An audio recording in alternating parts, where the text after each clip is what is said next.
Alright, now let's see how to create a 2D chamfer operation.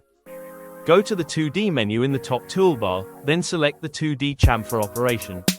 Next, you need to create a suitable tool for the chamfer operation. Select Tool and create one as I've instructed before. Go to the Cutter menu to input your tool's details. You'll need to provide data such as the tool material, diameter, shaft diameter, tip angle, and length below holder. Also, select the appropriate tool holder for your machine and provide the correct parameters for the tool.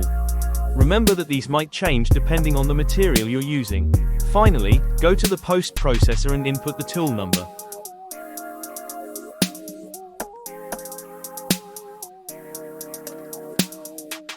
Next, go to the Geometry menu and select the edges on your part that you want to chamfer.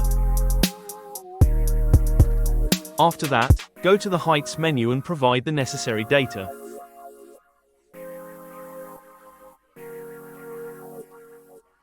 Next, go to the Passes menu. First, you must input the tolerance. Then, provide the compensation type. If you wish, you can also give a finishing overlap. Afterwards, input the chamfer width, chamfer tip offset, and chamfer clearance. Finally, if you want, you can use the smooth option.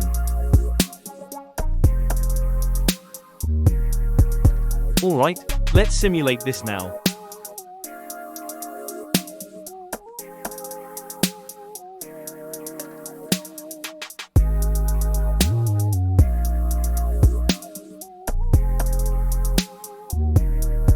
Thanks for watching the video. We'll meet again in the next one.